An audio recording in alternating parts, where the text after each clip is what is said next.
And go live here. All right. Looks like we are live here. All right. Good afternoon. It's a beautiful day. Thank everybody for tuning in. Let me get my mic read right. Okay, sound it's a little loud here, but okay.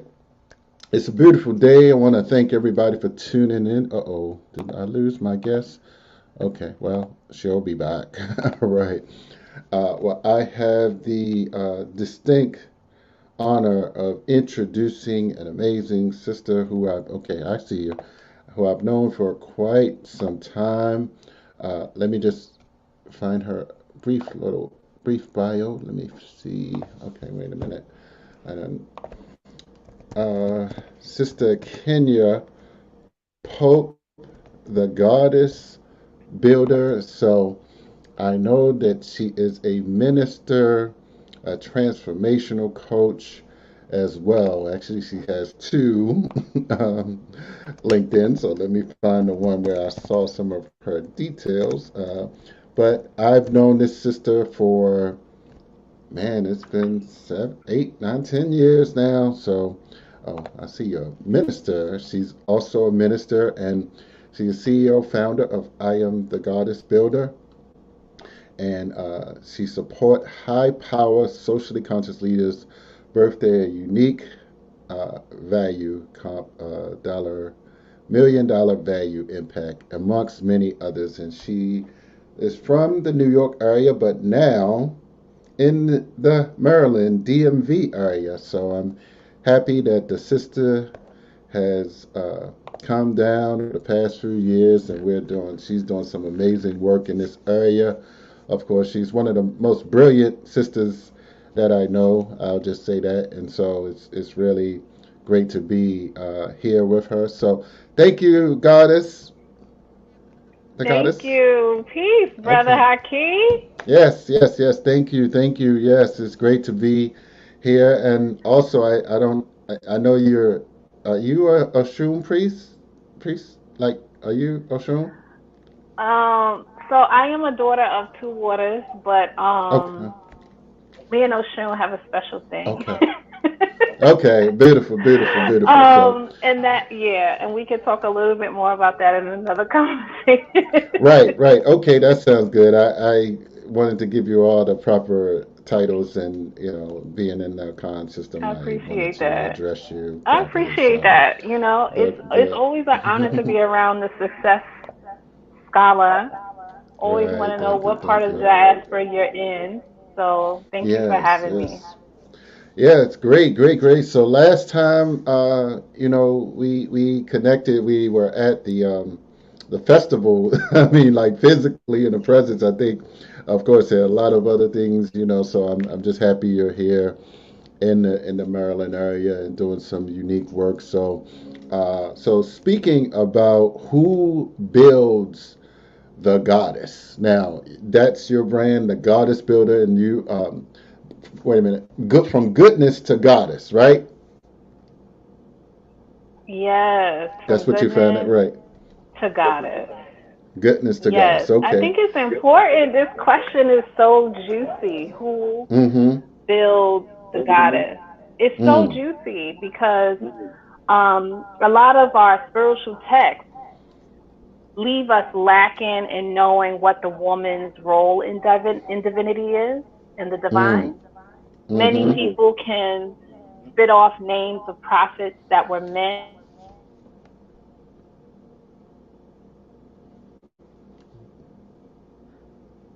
Wait a minute. I don't know if you just froze. Last thing was you or just volumes froze. of material that we You just just don't froze. You just always froze. Wait a have at minute. the That was tip of juicy. our tongue Okay. about what it is for a woman to be divine. Okay. All right. Beautiful. So you froze for a second. Let me just, like kind of allow for you to, just so you're speaking about the divinity of and femininity of a woman.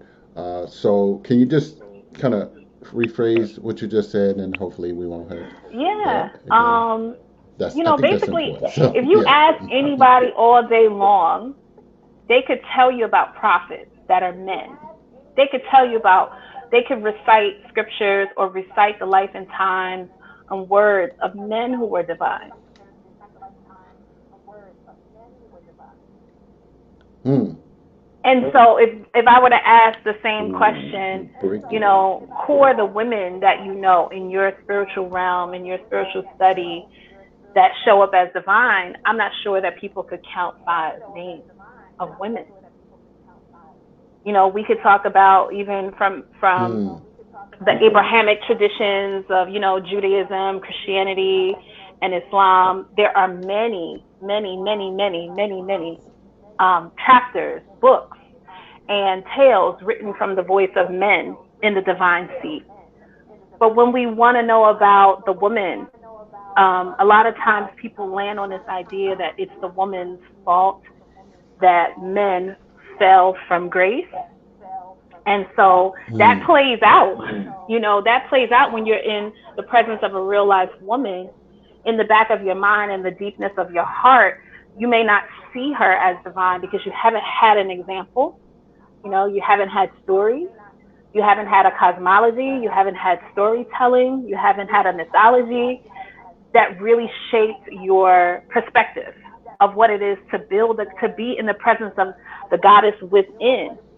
One of the things that's um, so catching for me when I hear the minister, Honorable Minister Louis Farrakhan speak, is when we think about the atom that was in creation story, and we think about the building block of a body is an atom, it makes us really Mm. reconceive, was Adam just masculine? And I know in a lot of the Mm. translations, we think that Adam is an actual man's name. And there's a way to look at Mm. this translation that Adam is the building block of both men and women. So humanity, not just manatee. um, Mm. you know, in the beginning, Mm. the divine created male and female both. And so that changes the story that, you know, women are the curse and women are the sin and women are the fall and women are the cause of all the problems, and really opens us up to see what is inside of her that actually is a representation of the divine, because we are, from all spiritual contexts, made in the likeness and image of our creation, of the Mm. creator, in whatever Mm. way people ascribe that. So I'm not here to change people's mind about what their creation story is. But if I was made from my mother and my father, there are parts of them within me. Obviously, Mm. I'm my own person, but there are parts just genealogically that's from my mother, from my father. There's parts Mm-hmm. emotionally from my mother and my father. There's parts mentally, my aptitude, my capacity to learn, my experiences, the way that I see myself, my personality, how I connect with family, how I connect with friends. A lot of that comes from my mother and my father's DNA. Mm. And then there's more to that story, you know, as I live and I learn and I get more experiences and I have more awareness, there's more to that story. So why wouldn't I be, or why wouldn't we be made with aspects of the divine within us as women? And so the conversation is really not, some people ask me like, oh, this sounds like, you know, you just want women first and you don't want to promote manhood. And, you know, it's not that type of conversation. The conversation is really that we, men and women, as people who are innately two halves of a whole, are both divine, and Mm. elevating to that place of divinity so that we can now, I believe it's really important for you to know yourself before you begin to relate Mm. yourself to others. And so a lot of the challenges that come up, relationship challenges, marriage challenges, family challenges, mothering challenges, parenting challenges, fathering challenges, come from a lack of awareness of who we are. And Mm. all of us can say that the sojourn of Black people in the world, one of the largest pains and trauma of our sojourn is a lack of self-awareness. And that lack of self-awareness, this is why a lot of the healing and the activism that has really been birthed from our communities lands on self-awareness. Know yourself. Even from James Right. Brown, I'm black and I'm proud. Just having that anchor of self-awareness allows you to be able to reach out into your community Mm. and build your community and build your skills and Mm-hmm. have pride in your community, have pride in your education, have pride in raising your children, have pride in being a member, a citizen, and all of the other things. The self-awareness is the beginning piece. And so for me, this conversation is about, hey, you know, there's more to me than what lies, just like Maya Angelou said, in the pearls between my thighs. There's more to me than that. And understanding that, not in a place of putting me in a box and holding me in a cell, but really allowing who I am to flourish. And when I say I'm speaking for womanity in this particular instance, that when You're we breaking, Kenya. You're understand as a breaking. community, Hey, sis. I'm Hey. listening. Um. Could we try to? I don't know. Yeah. Um. Yeah. Wait a minute. I see you now. Okay. Is the Let's try to connection keep not going. good? Is the It was connection breaking a bad? little earlier, and then it got better. It's good now. It's good. We can try Is to it go. good now? If it break again, what you So just I'll do just is keep your testing picture it is out, like and blinking you let out. me know. I'm speaking Yeah. slowly just so I can get some feedback from you. Yeah. It's good. It's good now. We can keep it going. Okay. Sorry to disrupt your Technology flow. can help us when it can help us. Right, right, yeah, yeah, right, right. That's why the physical presence is always just going to be, a necessary thing. However, we think that we're doing and we're the best at this online stuff. I mean, things can happen, right? So, yeah, as you It's were. necessary for real. Mm-hmm. I don't believe that we are antisocial people. So Mm. social distancing is challenging for us Yes, yes, in yes, more right. ways than one. Mm-hmm. It's challenging for us. Because when I Right, say us, it's like even funerals turn into a party, into a celebration for us. So not right, having the right, chance right. to be with each other is challenging. Mm-hmm. It's Mm-hmm. challenging. So So, so, yeah, hopefully so the world you, is opening up a little bit. Mhm. right, right. So you from Brooklyn, right? New York or I wait, am. Brooklyn? Okay, all right. When last time you been home? I went to Brook. Well, I went to Jersey because my Okay. family is between New York and New Jersey. So I went to Jersey in January. January is my birth month, and so I just Oh went man, me up too. quietly. What's your birthday? The 27th. I think you're in the beginning Oh, of the month. wow. Yeah, I'm the 24th. I know. Yeah, yeah. Oh, okay. So we're both I didn't all know right. that. Aquarii. Yes, yes, yes. All right. Maybe Right, that's right, why right. brotherhood Yes, and indeed. sisterhood is what it Right, right, is. right. Indeed, indeed.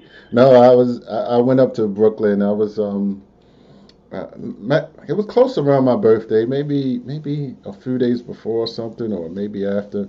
Can't remember, but it was close. But I remember going to the health food store down, whatever. What's that health food store down? I took a picture of it. Got some good herbs there, and Nice. yeah, so it was good. Yeah, I mean, it's just another, It's just a vibe. some, yeah, the consciousness, just in that area over the years has just really took me to another level as I used to, go up to some of the different lectures. So, who was some of your inspirations for, if you had any early on in terms of your knowledge? Absolutely. I know you read a lot, of course. So, who were some of your early inspirations for this unique understandings? That's a beautiful question because I can't do anything without the people who came before me. You Mm-hmm. know. There's no way for me to stand without shoulders. Queen of Four is one of the first people that dropped into my awareness. I think I was probably a young woman. So I was Mm. probably in my early 20s when I Mm. stumbled upon Queen of Four. I stumbled upon, and being in Brooklyn, I first stumbled upon her book, Mm-hmm. and I'm reading through Sacred Woman. And at the time, I was a person who bought the book and gifted the book. So I probably Right. bought the book 15 times before I held on to a copy of the book because I was just, Wow. when sometimes when you get some good food and great nourishment, it just feels crazy not to have it among the people around me, the people that I love, the people that I care about. And the things that she was opening my awareness to were really about me honoring myself, me Mm. honoring the God within me with health, with taking my time, with being just setting up sacred space in my home, looking at food and looking at the kitchen as not just a place to hurry up and get something in between stuff, but really as a divine alchemy and a place for you to create and send prayers over your food so that the people in your life, the people in your family can be nourished. And it was like, I got to share this with the sisters that are around me. I don't have biological sisters, but I've been Mm-hmm. blessed in Brooklyn with just so much sisterhood. It's just crazy. So Queen Afua, and so then when I flipped to the back of the book, I was like, oh, she's on Kingston. That's in the neighborhood. And so I was like, I'm here. Her center is here. You know, I'm going. And from that, my journey kind of just kept becoming. I just kept adding on and opening up because at that particular point in time, um, things were very social. And when you talk about health, you talk about spiritual consciousness, it's really about community. Mm. So there's this idea that like the bookshop, that's a black owned bookshop, is not just the place for you to buy a book. That's the place for like you to get Mm. information, for you to stay connected. So, Mm-hmm. people knew your name and you knew people's names when I went into Right. bookstores, when I went into health shops, right? And Mm-hmm. so these became places of information in our community. And I'm not talking about just, the streets and cross streets, like the community of people that were like minded, that were looking for liberation for Black people on a health level, on a spiritual level, on a political level, on a social level. And so my mind just started opening up. I spent a lot of time with spoken word and poetry, so there was always Oh, right. information. Yeah, I forgot. Yeah. um, yeah, yeah. So in the ciphers, it's like you always want to know when the next event is. We didn't have social Mm-hmm. media. We didn't have that luxury of checking somebody's, handles here and here and there. You had to like look for a flyer on the wall of the health food shop or get the phone number of the person who was running something and make sure. So it caused you to be like, if you want this information, like you have to stay connected with your community. And so Right. community building was a big thing. So from that, I was able to be exposed to um, Dr. Laila Africa. Mm-hmm. I Rest in was peace. able to be exposed to Dr. Sabi.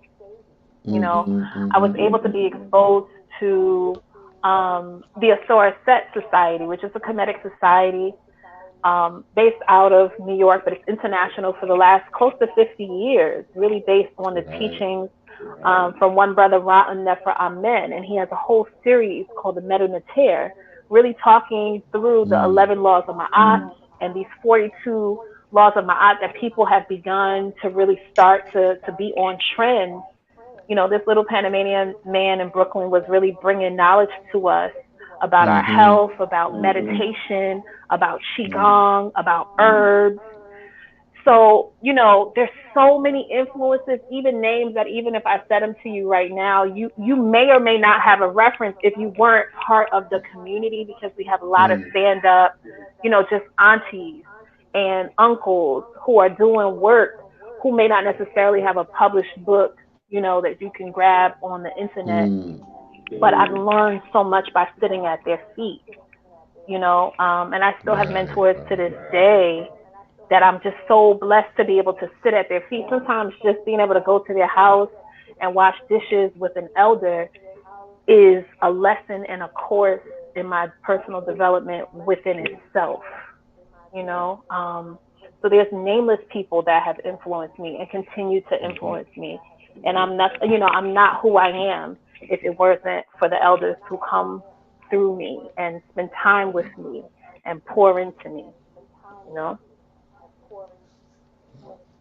Right. Well, thank you for that, Sharon. And actually, Queen Afua is in Ghana right now, and the reason I know that is that, like on Telegram, what is it called? I don't know if it's called Telegram or something, but it's like an app that mostly it's like WhatsApp, like Africans use it. And I Yeah. was like, Queen of Four just during this. I mean, I don't know how new it is, and then I like inboxed her like, "Hey, Queen, how you doing?" But I was told by somebody else that she posted that she was in Ghana, so I'm definitely gonna try to reach back out for her. So yeah, I enjoyed being Mhm. in her presence. And oh, Yeah. Dr. Lalia Africa, he is just hilarious. I mean, just while teaching about African holistic health, I mean, just he will have you laughing yourself to wellness, of course, and that's what we have Yeah. to do, regardless of how revolutionary we want to be, and in many aspects, we have to create this balance, shall I say, in the terms of what is that warrior spirit that we're bringing. The warriors are the healers, right? If I may quote Right. the brother. So that's beautiful. So you know, in terms of I put in the subtitle, raising our young women, right, Queen. And it's just fascinating to me. I mean, I don't know if you're aware, in the D.C. area, um, two young women were charged. I guess I don't guess, but they like committed a carjacking, I guess, or trying to steal a car, and they killed a gentleman inside of committing this act, right? And I mean, I'm shocked. Like, really, I'm shocked that two young 13 and 15-year-old young girls, basically children, are out here thinking like that. Like, I mean, and I know, when you come from the streets, it's like rough, but I just, there was a time, when young women didn't do certain things, right? And so it's like, where's the disconnect?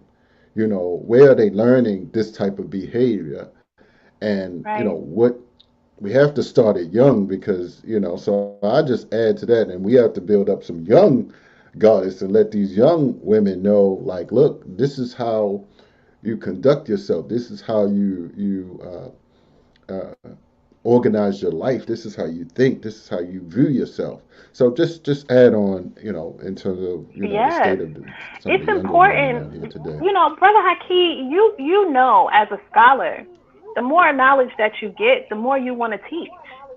You know, the more Right. knowledge that you get, the more books that you have in your library, the more you're available to your community. And there's a lot of things that I know about, you know, the political things on the social landscape that you've taken part in and, added your hands to in the Baltimore area. And I salute you. Um, so when we're talking about young women, one of the things that's so interesting. I'm gonna tell you a funny story. There was a time in my life where my hair was locked, right? So I don't have locks in my hair anymore. Mm.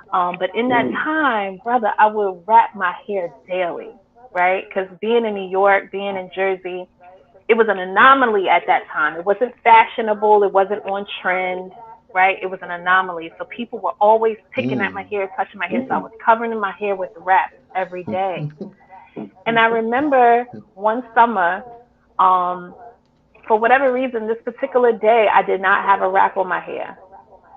And I Mm. get off the train and I'm walking up the stairs in this my regular routine, and two young brown girls came up to me and just said, "You normally wrap your hair."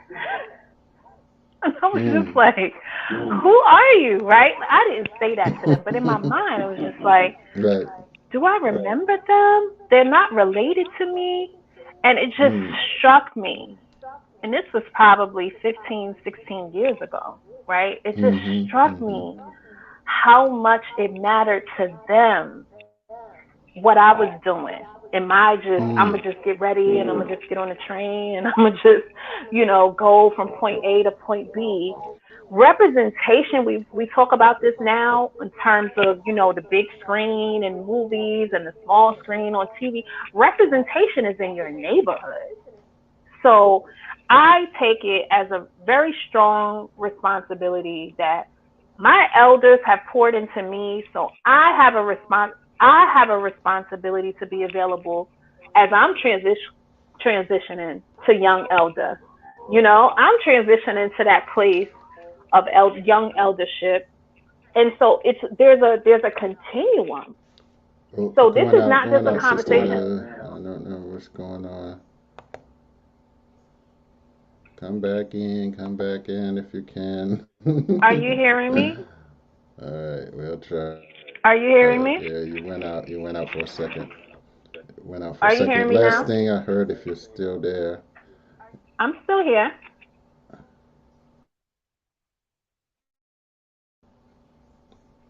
Can you you're hear me? breaking. You're breaking. I don't know what's happening. Let's see. Ooh, yeah, you're breaking real I'm bad. going to see if I can make an adjustment. It was good for a long time. You good? What you What want to about do? now?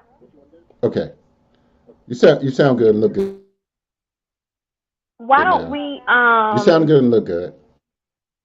okay, because I was going to say maybe we can pause and I can move to another You okay? location.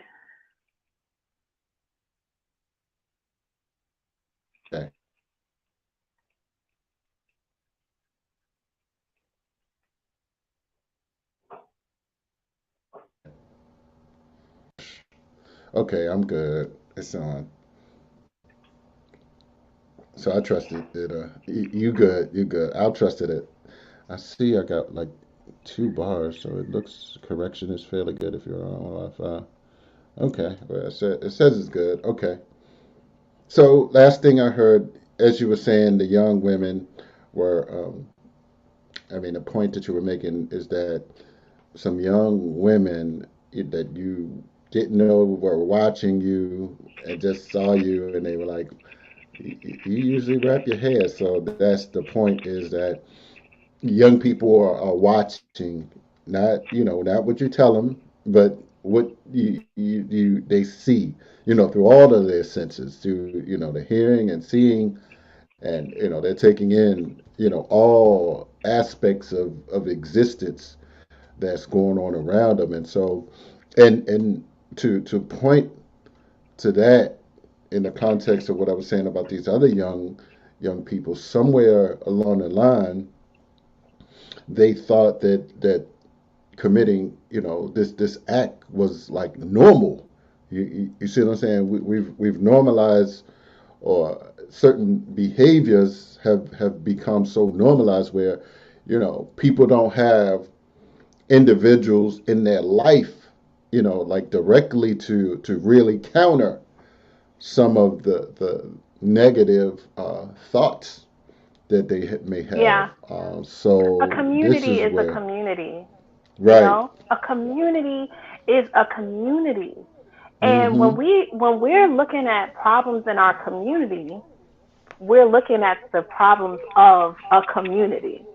Right. So one look at these two young women who committed a crime is a real look at who are their aunties. And I'm not talking Mm-hmm. about biological, right? Who are their aunties? Who are their uncles? I'm not talking Mm-hmm. about biological. Who are the people that they were able to see themselves inside of? You know, I think that that's the biggest thing for us to look at when we're seeing, oh, young people are over here doing this, they shouldn't be over there doing that. It also begs us. as again people who are transitioning into eldership is to say, okay, what is it that I have learned in my life? What is it that I know how to do that I can be more available to my community? And that thought process is something that we have to, I think, we have to nurture and nourish a lot more. Mm. There's a lot of Black people who are getting more educated than we've ever been, in the history Mhm. of the U.S., Mm. right? Not saying that we've always been educated people in the history of the whole our existence on the planet, but in the history of the U.S., we got a lot of educated Black people, and people are going back for more education and more skills and more degrees so that they can leave the hood. And I think that there is a reason for everybody to want safety and security, but there's also a part of us that has to recognize, back to that self-awareness piece, I am part of a community. I don't sit here by myself talking to you, Haki. Mm. You know what I'm Right. saying? Like, even just for you to put my name on the screen, it's not long enough for you to put all of the elders that I sit here with, and then all of the young people. I have sons, I have nephews. So I want to make sure that, when I come out in the world, my nephews will be proud that I'm their aunt. My son will be proud that I'm his mother. And I think that there's a responsibility for us to really raise young women, and young women is not just 15, 17. Sometimes young women are 49 who just haven't had the mentorship because our culture is not where it should be. There was a time Mm. where our culture was all about mentorship. When it was time Mhm. for a woman Mhm. to birth a child, she wasn't by herself, struggling with a stroller, walking up the street. She didn't. Mm. She listen. Her community would say, "Hey, we have this. We finished using it. We finished using this stroller. We finished using these baby items. We're going to gift it over to you so that you can have it. We're going to show you. We're going to come over to your house so that you can ease the burden." It was women spending time with women. There were a lot more of women's circles on a regular basis, even for events when women come together to cook. It might seem like all they're doing is coming together to cook, but that's an opportunity for us to have mentorship because you're learning from the older one. You're taking lead from this one. You have to learn how to blend. You can't just be all about what you think. You have to learn how to work together in this whole unit as all of these women are together putting their hands together to make something for the larger community. So I think one thing that really I want to make really prominent is this independent, I'm going to do it by myself and I'm going to fix it by myself. It's not our way. It's not our way. And so when we're seeing Mm. challenges in our community, our mindset really has to just kind of pause for a second, take a couple of steps back, and remember we are each other. And that's how I experienced myself as a young woman coming up in Brooklyn. You know what I'm saying? I couldn't walk down the street without another person just nodding at me. Just just greeting. We greeted each other. Even if it wasn't all the Mhm. time verbally, I always knew that I was part of a community. And I just think Mm. that really gave me a great foundation, to kind of move out into the world and remember, just because I live among Black people doesn't mean, and I lived among Black people for a very long time, but these were Black people that I felt comfortable with, even though there was crime happening in Brooklyn. There's still crime happening in Brooklyn today. Mhm. But there's also consciousness happening in Brooklyn. There's also health happening in Brooklyn. There's also Mhm. poetry happening in Brooklyn, drumming, art Mhm. and dance culture. So I didn't feel like there was only the crime element that I had to look up to. I Right. had a whole community. I had a Mm. whole entire community to look up to. And that Mhm. just didn't extend in the apartment that we were living in on such and such a street, in Crown Heights. that Right. extended when I was moving around and I was, kind of just doing my regular thing, making my regular stops. And I think it's important for us to rebuild community. And what is it going to take for us to rebuild Right. community? That's a larger conversation. The part that Mm-hmm. I'm adding to it is rebuilding the womanhood, even in different age groups.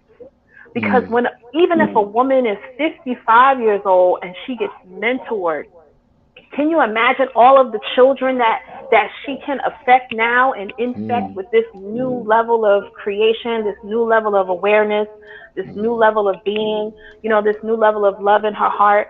I've had the opportunity to work on a project that we call Project Big Mama with one of my mentors, and it's a Mm. project to honor the women that were lost, the matriarchs that were lost during the corona time, the pandemic Mm. time, that we weren't able to honor the way we would have if social distance and quarantine was in place. And, in having these memorial celebrations and having this project work in the community, it reminds me of how critical a woman, the big mama matriarch is to her community, and how much she brings people together in love. And so just imagining if sisters have that opportunity to get mentorship and become that kind of presence or staple in their community that people can come around and circle around Mm-hmm. and love. I don't see um challenges with criminal behavior. I don't see that outside of the context of being knowing who you are as yourself. When you step Mm. outside of Mm-hmm. yourself, any low life behavior or low vibration behavior is possible because Right. we already know the environment that we've been placed in by redlining, Mm-hmm. by racial profiling, by discrimination, by Mm-hmm. unfair banking Right. practices. We know this, right? And so at the same time, Mm-hmm. the communities and the ghettos that we decided to live in were not necessarily our choices from the beginning. They kind of landed on us, Right. and people kind of end up Mm. living in a neighborhood because their grandmother lived in a neighborhood, and it just keeps going on and on and on.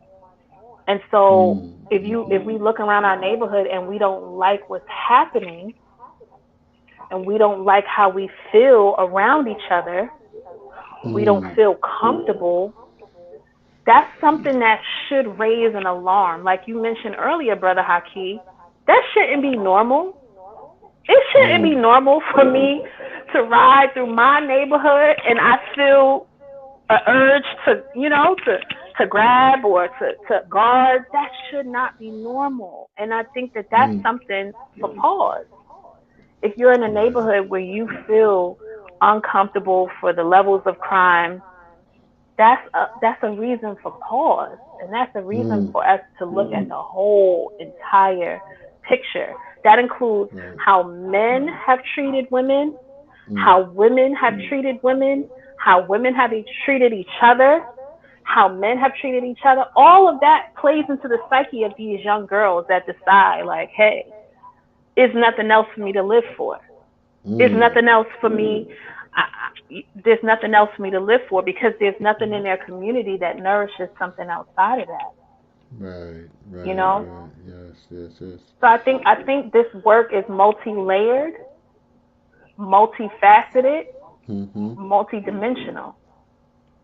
Agreed. Because you Agreed. can decide, like me, for example, I can decide to run a program that really addresses mental, physiological remnants of trauma and stress in the Black woman, and really Mm-hmm. work through what that means on a cultural level, because we have cultural trauma, on a historical level, on a personal level. Like we do a lot of different work in the groups that I'm able to lead. Mm. But if you now, pluck this really amazing pear and you put it back into soil that's rotten, Mm. that's overflowing with termites, I mean, it's not, the ground is not fertile to receive that fruit and reproduce that fruit and nourish that fruit till its full capacity. So Right. I can do as much work as I can, which I'm going to continue to do, but I'm also imploring anybody who's watching, because maybe your aspirations is to open up a after school program or to raise yourself up to be a PTA leader within your school community.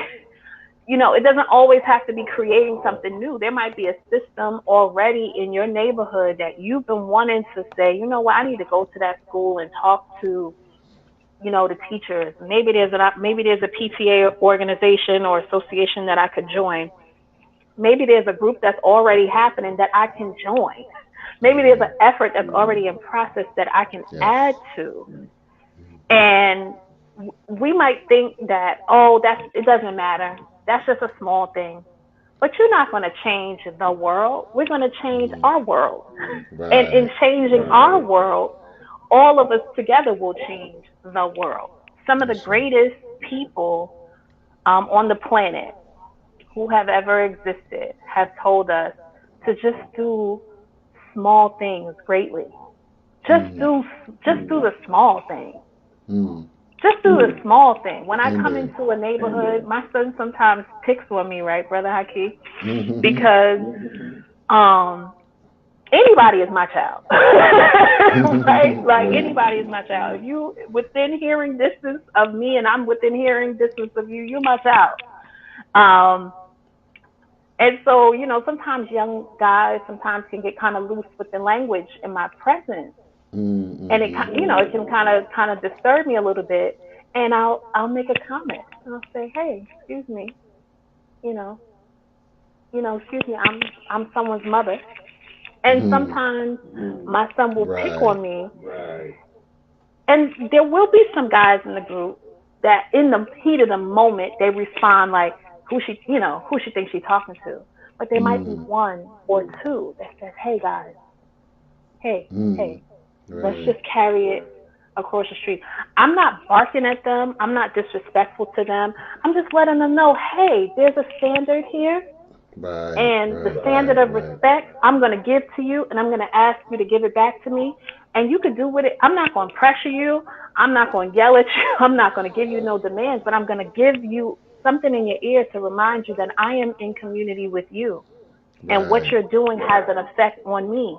And you're Wow. not in this world by yourself. So I'm Mm. not afraid to say that and be that when I'm out and about in the community. Like, that's how I was raised. It's not that's somebody else's child. Or no, I was raised like if somebody saw me doing something that I wasn't supposed to do and they chastised me for doing that, that was fair game. That's right. That That's wasn't, right. oh, my mother's going to come and tell you about this. No, that was fair game, because my mother would say, if you were not doing what you were supposed to be doing, you wouldn't be in this situation. You wouldn't be in this problem. Right. So Right. it can sound really idealistic, this whole community think, when people have Mm-hmm. been trained to be very individualistic. But if you look around a neighborhood that is full of crime, I think it's very clear that we're not operating as a community. I say. I say.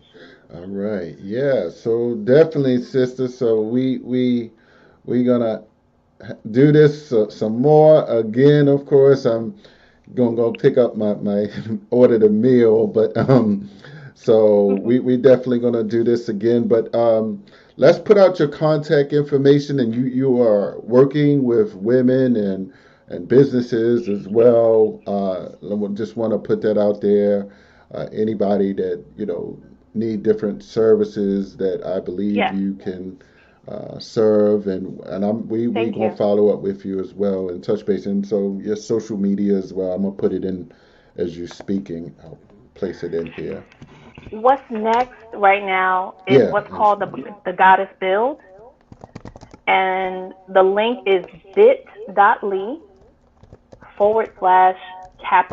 G for Goddess, Uh huh. GODDESS, capital B for Build, BUILD, the number two, the number one, Goddess Build 21. And Okay. when you load that link, you're actually going to get a full invitation to an 8-week sisterhood and mentorship program Okay. that allows women of different ages to come together. for a set time, one time a week, and we go through different chambers of development and mentorship. And it's really going to give you some skills around stress management in this corona and pandemic and quarantine environment, and just in general as being a Black woman, just whatever Mm. that means for you. So you can go to that link, bit.ly. You can send your cousins, your mama, your auntie, and them to bit.ly / goddess build 21. And Gotcha. if you want to just reach out, if you just want to know a little bit more about it, you have some questions, you can always send me an email. Okay. And I'm answering emails. Our team is answering emails for the goddesses at gmail.com. For the For goddesses. mm-hmm, Mm-hmm. for the goddesses at gmail.com. So I'm excited. The group starts in 2 weeks. And so we have a couple of slots that are still remaining. And you can just go to our invitation, bit.ly / goddess build 21, to really learn about this journey and decide whether it's a good fit for you. If you have questions, and you really just want to talk to someone through some of the questions that you have, just send us an email for the goddesses at gmail.com. Okay. All right, sister. So I appreciate it. I'm putting that all in the box here, so my people's on my Facebook and YouTube, my Facebook business page, I believe, and my personal page as well as my YouTube page. So we appreciate it, sister. So we're gonna do this again, and good luck with this program. Oh, one more thing. Put out your Cash App. You got Cash App? Um, I have Cash App. It's you can look up Goddess Builder. Okay. Goddess So the dollar Builder. sign Okay. Goddess Builder, Right. Yep. and Okay. Goddess Builder. PayPal.me / the Goddess Builder. Okay. All right. So people can know how to bless you or offering and support the movement that you're doing. So let's connect real soon as well. So I'm gonna text you in a couple after we get out of here. So Okay. so I thank you for your time. I honor and appreciate and Thank you respect too. you always. You've been such a wonderful friend, and I appreciate you and all the great work you do. You've dropped a lot of wisdom. I'm sure many people are definitely impressed. Your wealth of knowledge, as always. All right. Peace, Brother Thank Haki. Thank you. you so Thank much. you. Thank you very much. All right. Thank everybody for tuning in, listening in live with the Goddess Builder. Peace and blessings. We out.